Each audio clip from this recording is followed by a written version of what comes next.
হৰে কৃষ্ণ। আজি ভাগৱত গীতাৰ ৮ নম্বৰ অধ্যায়ৰ অন্তিম শ্লোক ২৮ নম্বৰ শ্লোক। বেদেষু যজ্ঞেষু তপঃসু চৈব দানেষু যৎ পুণ্যফলম প্ৰদিষ্টম অত্যেতি তৎসৰ্বমিদং বিদিত্বা योगी परम स्थानमुपैति चाद्यम् वेदेषु यज्ञेषु तपःसु चैव दानेषु यत् पुण्यफलं प्रदिष्टम् अत्येति तत्सर्वमिदं विदित्वा योगी परम स्थानमुपैति चाद्यम्। अनुवाद और तात्पर्य शिल प्रभुपादर द्वारा। शिल प्रभुपाद की जय। এই শ্লোকটি বহুত महत्वपूर्ण হয়। এই শ্লোকটিত ভগৱানে স্পষ্টভাৱে কৈছে যে যি ব্যক্তিয়ে ভক্তিৰ পথ স্বীকাৰ কৰে, ভক্তি অৰ্থাৎ ভগৱান শ্ৰীকৃষ্ণৰ প্ৰেমপূৰ্বক সেৱা, এই সেৱাৰ পথ যি ব্যক্তিয়ে স্বীকাৰ কৰে তেওঁ বেদ অধ্যয়ন, তপস্যা, দান, দাৰ্শনিক আৰু সকাম কৰ্মৰ পৰা প্ৰাপ্ত হোৱা সকলো ফল নিজে নিজেই পায়, তাৰ পৰা বঞ্চিত নহয়। ভগৱানে এই শ্লোকত যেনেকৈ কৈছে বেদেষু যজ্ঞেষু তপঃসু চৈব, মানে বেদ অধ্যয়নৰ পৰা যি ফল পোৱা যায়, যজ্ঞ অন্য বহুত প্ৰকাৰৰ যজ্ঞ আছে, এই হাজাৰ হাজাৰ যজ্ঞৰো যি ফল পোৱা যায় বা হাজাৰ হাজাৰ তপস্যাৰো যি ফল পোৱা যায়, বা দানেষু যৎ পুণ্যফলম প্ৰদিষ্টম, বা দান দক্ষিণা দি পিনে যি ফল লাভ পোৱা যায় আৰু কোনো ধৰণৰ পুণ্য কৰ্ম কৰি যি ফল লাভ পোৱা যায়, এই সকলোবোৰ ফল আৰু তাতকৈও কোটি গুণা অধিক হৈ পিনে ভক্তই লাভ কৰে। অৰ্থাৎ ভক্তই এনেকৈ ভাবিব নালাগে যে মই ভক্তি মাৰ্গ এৰি এই পথটোত যাওঁ, সেই পথটোত যি ফল পোৱা যায় অট'মেটিকেলি ভক্তই সেই ফল পাই যায় কৃষ্ণৰ কৃপাৰ কাৰণে। তেওঁ মাত্ৰ ভক্তি সম্পন্ন কৰিয়েই, কৃষ্ণই নিজেই কৈছে, গেৰাণ্টি কৃষ্ণই দিছে যে তেওঁ মাত্ৰ ভক্তি সম্পন্ন কৰিয়েই এই সমস্ত ফলৰ প্ৰাপ্ত কৰে। আৰু শেষত, অৰ্থাৎ শেষত মানে যেতিয়া অন্তিম সময় উপস্থিত হয়, এই শৰীৰ এৰিব লগা হয়, তেতিয়া নিত্য ধাম প্ৰাপ্ত কৰে। আপুনি চাওক, কোনোবাই যদি বেদ অধ্যয়ন কৰে, কোনো গেৰাণ্টি নাই, গেৰাণ্টি কোনো নাই নহয়, একদমেই গেৰাণ্টি নাই যে তেওঁ গোলক ধাম যাব। যজ্ঞ কৰিও নোৱাৰে, তপস্যা কৰি নোৱাৰে, দানেৰে নোৱাৰে, কিন্তু ভক্তিৰেহে কেৱল যাব পাৰে। অৰ্থাৎ ভক্তিৰেহে কেৱল আমি বৈকুণ্ঠত যাব পাৰোঁ, প্ৰৱেশ কৰিব পাৰোঁ, গোলকধামত যাব পাৰোঁ। ভক্তিয়া মাম অভিজানাতি, ভক্তিৰেই কেৱল আমি কৃষ্ণক জানিব পাৰোঁ। এইবোৰ যে, কিন্তু কোনোবাই যদি এই কাৰ্যবোৰ কৰি আছে, তেওঁক আমি নিৰুৎসাহিত কৰিব নালাগে, কাৰণ তেওঁ অলপ অলপ কৰি প্ৰগতি কৰি আছে। তেওঁৰ ৰাস্তাটো বহুত দীঘল হয়, তথাপি প্ৰগতি কৰি আছে। ভক্তিৰ ৰাস্তাটো সৰল হয় আৰু বহুত সৰু হয়। সেইকাৰণে অত্যন্ত বুদ্ধিমান ব্যক্তিয়েহে ভক্তি স্বীকাৰ কৰে। এই শ্লোকটিৰ তাৎপৰ্যত প্ৰভুপাদে কৈছে যে এই শ্লোকটি ৭ নম্বৰ অধ্যায় আৰু ৮ নম্বৰ অধ্যায়ৰ উপসংহাৰ হয়। এই মাজৰ যে ৬টা অধ্যায় পিয়ৰলি ভক্তিযোগ হয়। ৭, ৮, ৯, ১০, ১১, ১২। যদি কাৰোবাৰ সৌভাগ্য হৈছে এই ৬টা অধ্যায় ভক্তৰ পৰা শুনাৰ কাৰণে, তেওঁ নিশ্চিত ৰূপে তেওঁৰ হৃদয়ত জ্ঞানৰ দীপ জ্বলিব আৰু তেওঁ এই অনুভৱ কৰিব পাৰিব যে ভগৱান কৃষ্ণই একমাত্ৰ ভগৱান, আৰু ভগৱান কৃষ্ণৰ ভক্তি কৰিহে আমি কেৱল মাত্ৰ ভগৱানৰ ধামলৈ যাব পাৰিম। আৰু এই বস্তুৰ প্ৰতি তেওঁৰ অত্যন্ত দৃঢ় বিশ্বাস হৈ যাব, আৰু দৃঢ় বিশ্বাসৰ বলত তেওঁ ভক্তিৰ তীব্ৰ গতিৰে আগবাঢ়িব।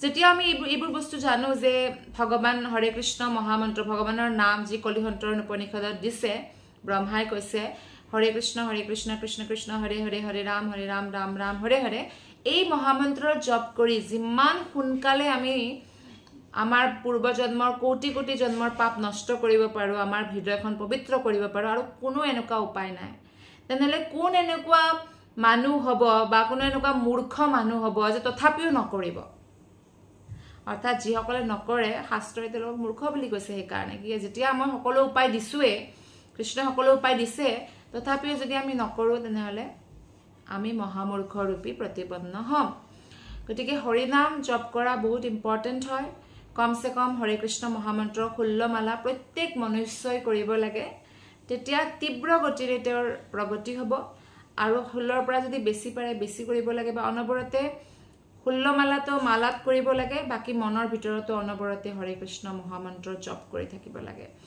আমাৰ মনুষ্য জীৱন অতি ক্ষন্তিকিয়া 100 বছৰো বাছি থাকিব নে নাথাকিব মানুহে নাজানে সৰু সৰু বাচ্চাৰো মৃত্যু হয় গতিকে এক এক ক্ষণ এক এক মিনিট বহুত মহত্বপূৰ্ণ হয়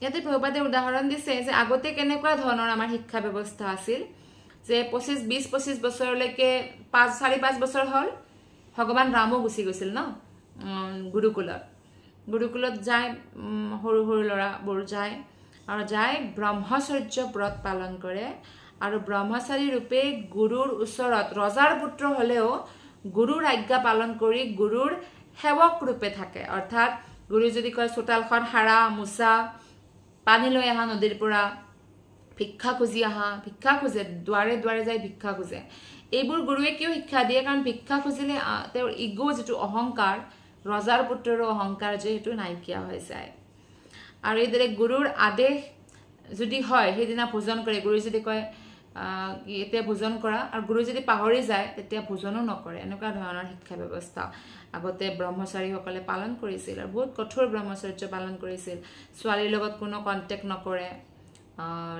ফিজিক্যাল ৰিলেশনশিপ নকৰে অৰ্থাৎ আজিকালি বিয়া নাপাতা মানে ব্ৰহ্মচাৰী নহয় কাৰণ গাৰ্লফ্ৰেণ্ড থাকে ৰোমান্টিক ৰিলেশনশিপ থাকে আগতে এনেকুৱা নাছিল আৰু এজন বহুত ভাল ব্ৰহ্মচাৰী হে ভাল গৃহস্থ হ'ব পাৰে যেতিয়া তেওঁৰ টিনেজ যেতিয়া যৌৱন প্ৰাপ্ত হয় সেই অৱস্থাত যদি তেওঁৰ মনটো কন্ট্ৰোল কৰি ভগৱানৰ সেৱাত আৰু নিজৰ বাকি যিবিলাক শিক্ষা ভৌতিক শিক্ষা আধ্যাত্মিক শিক্ষা দুটা শিক্ষাই গুৰুকুলত দিয়া হয় আৰু আগতে তো সকলোবোৰ শিক্ষা একেলগে ডক্টৰো হয় তেওঁ ইঞ্জিনিয়াৰো হয় ইঞ্জিনিয়াৰ মানে যি মেচিন বা মেচিনাৰী অৰ্থাৎ ৰথৰ পৰা অস্ত্ৰ শস্ত্ৰৰ পৰা ঘৰ বনোৱাৰ পৰা সকলোবোৰ শিক্ষা হয় আৰু তাৰ উপৰি তেওঁলোকৰ গান গোৱা আৰু কলাৰ শিক্ষাও হয় ভৌতিক শিক্ষা হয় পলিটিক্স ইকনমিক্স আধ্যাত্মিক শিক্ষাও লগে লগে হয় গতিকে এনেকুৱা ধৰণৰ শিক্ষাত তেওঁলোকে নিজৰ মনটো যদি লগাই ৰাখে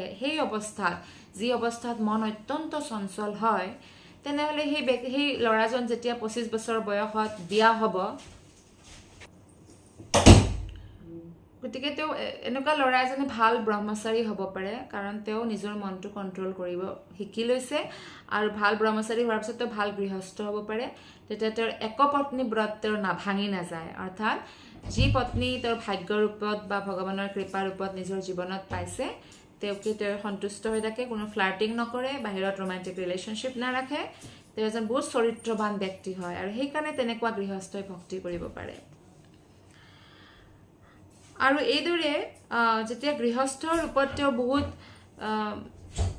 দায়িত্ব ল'ব লগা হয় পত্নীৰ দায়িত্ব ল'ৰা ছোৱালীৰ দায়িত্ব তেওঁলোকক ডাঙৰ কৰাৰ দায়িত্ব তথাপিও কিন্তু অবিচলিত হয় ভগৱানত মনটো স্থিৰ কৰি ৰাখিব পাৰে ইয়াতে গৃহস্থইহে কেৱল দান দিয়ে কাৰণ সন্ন্যাসীও দান দিয়ে যি দান তেওঁলোকে পায় সেই দান আগলৈ তেওঁলোকে দান কৰে বা প্ৰাণপ্ৰস্থও দান কৰে ব্ৰহ্মচাৰীও দান কৰে কিন্তু তো গৃহস্থই কিন্তু পইচা অৰ্জন কৰে আৰু পইচা অৰ্জন কৰাৰ কাৰণে তেওঁলোকৰ এটো দায়িত্ব হয় যে ব্ৰহ্মচাৰী সন্ন্যাসী বানপ্ৰস্থ যিসকলে ভগৱান কৃষ্ণৰ ভক্তিত লাগি আছে তেওঁলোকক যাতে দান দিয়ে যাতে তেওঁলোকে সেই পইচাটো ভগৱানৰ সেৱাত লগাব পাৰে কিন্তু এই দান দিয়াৰ সময়ত এটো জানিব লাগে যে কাল দেশ পাত্ৰ অনুসৰি দান দিব লাগে এনেকুৱা নহয় যে আজিকালি মানুহে এনেকে দান দি দিয়ে আৰু সেই দানটো লৈ যায় যদি তেওঁ মদ খায় সেই মদ খোৱাৰ 50% পাপ আমাৰো লাগিব, কাৰণ আমি দান দিছোঁ। আৰু যদি তেওঁ সেই দানটো লৈ যায় বোলে মুৰ্গী খাইছে, সেই মুৰ্গীটোক মাৰাৰ যিটো মাৰ্ডাৰৰ পাপ তাতে 50% আমি ল'ব লাগিব, কাৰণ আমি দান দিছোঁ। গতিকে যদি আমি দান ভুল পাত্ৰক দিওঁ তেনেহ'লে আমি পাপ নকৰিলেও পাপৰ ফল ভুগিব লাগিব। সেইকাৰণে সদায় দান বৈষ্ণৱক দিয়াৰ কাৰণে চেষ্টা কৰিব লাগে, অৰ্থাৎ যিসকলে পইচাখিনি কৃষ্ণৰ সেৱাত 100% লগাব, এনেকুৱা মানুহক যাৰ ওপৰত আমি বিশ্বাস কৰিব পাৰোঁ। আৰু যদি কোনোবা এনেকুৱা কৃষ্ণৰ মন্দিৰ বনাই আছে, নামঘৰ বনাইছে, তাতে দান দিব লাগে, যাতে সেই পইচাটো লাগে। আৰু দান আপুনি কিমান দিব পাৰে এইটো আপোনাৰ কেপেবিলিটি হয়। 1 টকাও দিব পাৰে। মন্দিৰ বনাই আছে, আপুনি বহুত ভাবেৰে গ'ল আৰু এটা আপুনি বেছি দিব নোৱাৰে, 1 টকা বা 10 টকা দিব পাৰে, দি আহিল যে হে ভগৱান এইখিনি গ্ৰহণ কৰিব, ভগৱানে স্বীকাৰ কৰিব আপোনাৰ যিখিনি প্ৰেম পূৰ্বক যিখিনি দান দিছে। বা কোনোবাই বোলে প্ৰসাদ বিতৰণ কৰিছে, আপুনি তাতে যাই দান দিছে যে এইখিনি মোৰ প্ৰসাদ বিতৰণ, মোৰ ফালৰ পৰা এই 10 টকা 20 টকা 100 টকাটো লগাই দিব। বা বেছি হ'লে মানুহে বেছি 11,000 51,000ও দিয়ে, লাখো দিয়ে, মানুহে যিমান দিব পাৰে। কিন্তু তেওঁ সদায় দান দিয়াৰ কাৰণে দান যজ্ঞ তপস্যা আমি কেতিয়াও এৰিব নালাগে। ভাগৱত গীতাত কোৱা হৈছে যজ্ঞ হৈছে জপ যজ্ঞ, সকলোতকৈ শ্ৰেষ্ঠ। হৰে কৃষ্ণ কৃষ্ণ কৃষ্ণ হৰে হৰে, হৰে ৰাম ৰাম ৰাম হৰে হৰে, জপ যজ্ঞ কৰিব লাগে। আৰু তপস্যা হৈছে একাদশী ব্ৰত পালন কৰা, এইবোৰ তপস্যা হয়। আৰু দান অৰ্থাৎ ভগৱানৰ ভক্তক আৰু ভগৱানক দান দিব লাগে, মন্দিৰত দান দিব লাগে। আৰু এইদৰে দানৰ অন্তৰ কৰিব শিকিব লাগে। ৰাজসিক তামসিক সাত্বিক দান কেনে ধৰণৰ ভাগৱত গীতাত এই বিষয়ে কোৱা হৈছে। আমি ভৱিষ্যতে যে আমাৰ চেপ্টাৰ আহিব, অধ্যায় আহিব, তাতে আমি ভালদৰে আৰু পঢ়িম। আৰু যেতিয়া গৃহস্থ আশ্ৰমত তেওঁৰ সকলো দায়িত্ব পূৰ্ণ হৈ যায়, ৰিটায়াৰমেণ্ট হৈ যায়, ল'ৰা ছোৱালীৰ বিয়া কৰাই দিলে, আৰু কিন্তু ফচিব নালাগে। পতি পত্নী মিলি পিনে ফুল টাইম ভক্তি কৰিব লাগে। আৰু এইদৰে আগতে কি কৰিছিল, জংঘলত গৈছিল। ৰজা হ'লেও ৰজাই এনেকৈ ৰাজসিংহাসনৰ প্ৰতি আকৃষ্ট হৈ বোলে তেওঁ সদায় সেই তাতে পৰি থাকিব, এনেকুৱা নহয়। জংঘলত যায় আৰু তেওঁলোকে ভক্তি কৰে, তেনেকুৱা। কিন্তু এতিয়া কি কৰিব লাগে, আমি য'তে থাকিলেও আমি কৃষ্ণ ভক্তি কৰিব লাগে। আৰু তাৰপিছত কিছুমান মানুহৰ লক্ষ্য হয় যে মই স্বৰ্গত যাম, কিন্তু আমাৰ এনেকুৱা লক্ষ্য হ'ব নালাগে। কাৰণ স্বৰ্গৰ পৰাও পুণ্য শেষ হ'লে আমাৰ পতন হ'ব। সেইকাৰণে আমি সদায় বৈকুণ্ঠ ধামত বা গোলক ধামত যোৱাৰে সপোন দেখিব লাগে, কাৰণ আমাৰ বিচাৰ অনুসৰি আমাৰ লক্ষ্য নিৰ্ধাৰিত হৈ যায়। গতিকে মানুহে যি তপস্যা কৰিলেও সকলোতকৈ শ্ৰেষ্ঠ হৈছে কি ভগৱানৰ কৃষ্ণৰ ভক্তিত লাগি থাকিলে আমি নিশ্চিত ৰূপে সকলো যিমান তপস্যা আছে তাৰো ফল প্ৰাপ্ত কৰোঁ। ইয়াতে প্ৰভুপাদে সেইকাৰণে কৈছে যে এই 6টা যে অধ্যায়, 7 নম্বৰ অধ্যায়ৰ পৰা 12 নম্বৰ অধ্যায় ভাগৱত গীতাৰ, এই অধ্যায়কেইটি বহুত মহত্বপূৰ্ণ ভক্তিযোগৰ ওপৰত। আৰু বাকী যে 6টা অধ্যায় আছে, অৰ্থাৎ বাকী যে অধ্যায় আছে 1ৰ পৰা 6 আৰু 13ৰ পৰা 18, এইকেইটা এটা আৱৰণ। যেনেকৈ বস্তু এটা লুকাই থাকিবৰ কাৰণে, লুকাবৰ কাৰণে আমি এটা আৱৰণ দিওঁ নহয়, তেনেকৈ আৱৰণ দিছে ভগৱানে ভক্তিযোগৰ অধ্যায়কেইটাত। সুৰক্ষা প্ৰদান কৰিছে। ইয়াতে প্ৰভুপাদে কৈছে যাৰ ভাগৱত গীতাৰ ওপৰত অলপো শ্ৰদ্ধা নাই, তেনেহ'লে শ্ৰদ্ধাটো জাগৃত কৰিবৰ কাৰণে তেওঁ ভাগৱত গীতাৰ যি অধ্যয়ন কৰিছে, প্ৰামাণিক গুৰু পৰম্পৰাত আছে, তেনেকুৱা ভক্তৰ পৰা ভাগৱত গীতাৰ বৰ্ণন শুনিব লাগে। তেতিয়া কি হ'ব, ধীৰে ধীৰে তেওঁৰ হৃদয়ত শ্ৰদ্ধা উপস্থিত হ'ব।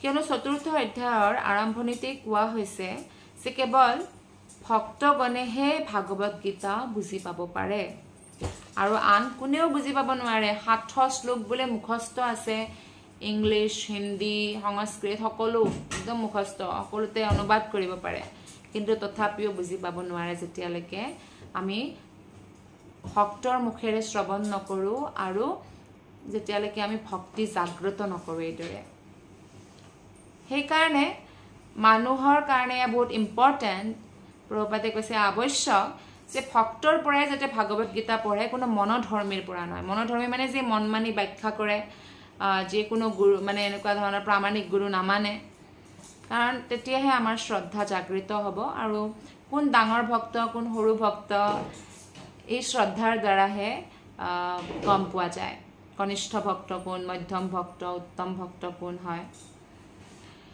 গতিকে যেতিয়া আমি শুদ্ধ ভক্তৰ সংগৰ কাৰণে দিনে নিশাই কৃষ্ণক প্ৰাৰ্থনা কৰিম নিশ্চিতৰূপে ভগৱানে আমাক সদায় শুদ্ধ ভক্তৰে সংগ দিব তেতিয়া আমাৰ ভাগৱত গীতা যেতিয়া আমি অধ্যয়ন কৰিম ৰস আহিব আমাৰ মন যাব যে আমি ভাগৱত গীতা পঢ়ো ভাগৱত গীতা শুনো হৰি নাম জপ কৰো আৰু এইদৰে আমি লাহে লাহে যেতিয়া ভক্তিত আগবাঢ়িম কৃষ্ণ ভক্তিৰ প্ৰতি পূৰ্ণতয়া আমি অনুৰক্ত হৈ যাম আৰু অন্ত সময়ত গোলক বৃন্দাবন ধাম প্ৰাপ্ত কৰিব পাৰিম এইদৰে আজিৰ ভাগৱত গীতাৰ ৮ নম্বৰ অধ্যায়ৰ ভগৱত প্ৰাপ্তিৰ ভক্তি বেদান্ত তাৎপৰ্য সম্পূৰ্ণ হল আপোনালোকক বহুত বহুত ধন্যবাদ হৰে কৃষ্ণ